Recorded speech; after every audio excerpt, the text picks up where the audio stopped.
Okay, let me see. I don't think it's going to take 10 minutes to disprove the existence of God.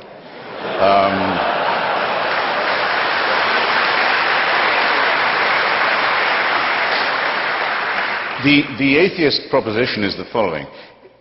Most of the time, it may not be said that there is no God. It may be said that there is no reason to think that there is one. That was the situation after Lucretius and Democritus and the original anti-theistic thinkers began their critique of religion. And I would just ask you all, ladies and gentlemen, to bear in mind a mild distinction while we go on. You may wish to be a deist, as my heroes Thomas Jefferson and Thomas Paine were, and you may not wish to abandon the idea that there must be some sort of first or proximate cause or prime mover of the known and observable world and universe. But even if you can get yourself to that position, which we unbelievers maintain is always subject to better and more perfect and more elegant explanations, even if you can get yourself to that position, all your work is still ahead of you.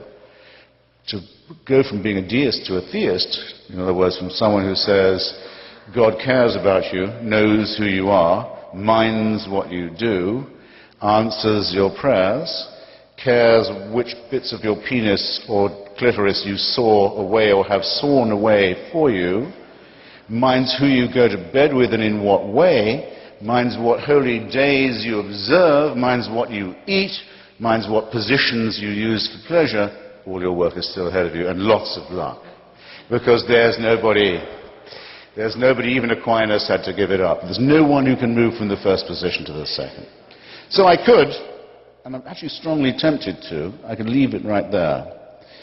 But then it's not in my nature to let off a captive audience so easily. So I'll add a couple of things. The reasons why I am glad this is not true would, I suppose, be the gravamen of my case. Some people I know who are atheists will say they wish they could believe it. Some people I know who are former believers say they wish they could have their old faith back. They miss it. I don't understand this at all. I think it's an excellent thing that there's no reason to believe in the absurd propositions I just, admittedly rather briefly, rehearsed to you. The main reason for this, I think, is that it is a totalitarian belief. It is the wish to be a slave.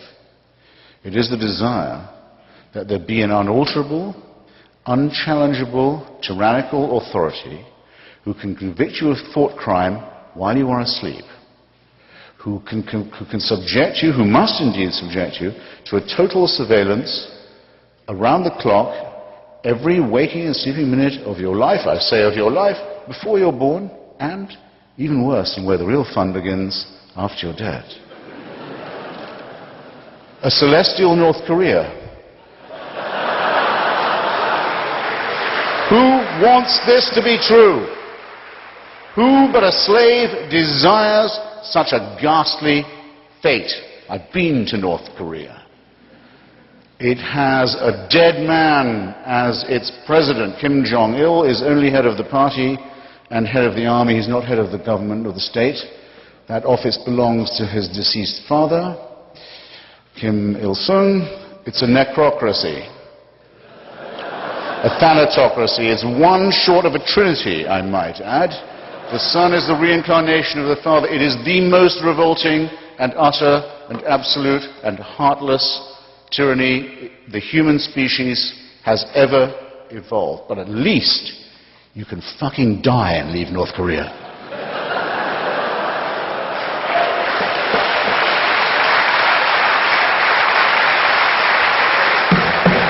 Does the Quran or the Bible offer you that liberty? No.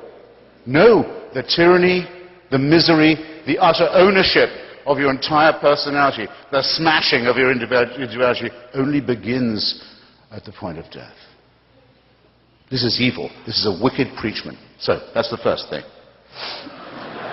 Second, it attacks us in our deepest, most essential integrity. It's an insult to us in other ways. It says that we, you and I, could not, individually or collectively, decide upon a right action or right thing without celestial divine permission. We would not know right from wrong if we did not have heaven's permission to do so. Where else, how else could we know? Our human solidarity, our innate knowledge of right and wrong, our acute awareness of what is fair and what is unfair, what is just and worthless to us, these come to us also as gifts from the great unassailable dictator enthroned. What could abolish our integrity? What could abolish our honesty, our decency, our dignity more than that? The third, is a little more pragmatic. Religion is our first, that's why I'm so fascinated with it, it's our first version of the truth. It's our first attempt as a species. It's what we tried when we didn't know anything. We didn't know we lived on a spherical planet. We didn't know that our planet revolved around the sun. We didn't know that there were microorganisms that explained disease. We thought diseases came from curses or witches or ill-wishing or devils or dust devils. We didn't know anything from the childish, terrified, ignorant origins of our animal primate species. We come to religion. It's also our first attempt at philosophy, our first attempt at morality, our first attempt at healthcare, actually, but because it was our first, it is our worst. We now have better explanations for all these dreads, and we have cleared up all of these mysteries, yet we still dwell.